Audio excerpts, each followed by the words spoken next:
સુરતમાં સામાન્ય વરસાદે જ સિવિલ હોસ્પિટલની પોલ છતી કરી દીધી છે। સુરતમાં સિવિલ હોસ્પિટલના આરએમઓ ઓફિસની બહાર જ લોબીમાં પાણી ભરાયા હતા। હોસ્પિટલની લોબી સહિત કેમ્પસમાં પાણી ભરાઈ જતા દર્દી સહિત પરિવારજનોને હાલાકી ભોગવવી પડી હતી। પાણીના નિકાલ માટે બનાવવામાં આવેલ ચેમ્બરમાંથી વરસાદી પાણી ઉભરાતા આ સમસ્યા સર્જાઈ હતી। તો સિવિલ તંત્ર દ્વારા ચોમાસું બેસે તે પહેલાં ડ્રેનેજ લાઇનના ચેમ્બરોની સફાઈ કરવાની હોય છે। સિવિલ હોસ્પિટલ તંત્ર દ્વારા યોગ્ય રીતે કામગીરી નહીં કરવામાં આવતા સિવિલ હોસ્પિટલની લોબી સહિત હોસ્પિટલના કેમ્પસમાં પાણી ભરાયા હતા। હવામાન વિભાગ દ્વારા વરસાદની આગાહી કરવામાં આવી હતી તો સુરત શહેરના વિવિધ વિસ્તારમાં વરસાદનું ફરી આગમન થયું હતું, જ્યારે વરસાદે સિવિલ હોસ્પિટલની પ્રી મોન્સૂન કામગીરીની પોલ ખોલી દીધી હતી। સિવિલ હોસ્પિટલની ડ્રેનેજ સહિત વરસાદી પાણીના નિકાલ માટે બનાવવામાં આવેલ ચેમ્બરોમાંથી વરસાદી પાણી ઉભરાતા આરએમઓ લોબી સુધી પાણી ભરાઈ ગયું હતું।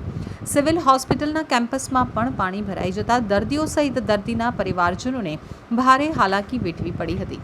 દર્દી હોય કે પરિવારજનો, નવી સિવિલ હોસ્પિટલના સ્ટાફને વરસાદી પાણીમાંથી જ પસાર થવું પડ્યું હતું। પાણી ભરાવાના કારણે તાત્કાલિક પાણી બહાર કાઢવા માટે કામે લગાવી દેવામાં આવ્યા હતા। પહેલા જ વરસાદમાં આ રીતની સ્થિતિથી સિવિલ તંત્રની કામગીરી સામે સવાલ ઉઠ્યા છે। ચોમાસું બેસે તે પહેલાં સિવિલ હોસ્પિટલના તંત્રને પ્રી મોન્સૂનની કામગીરી કરવાની હોય છે।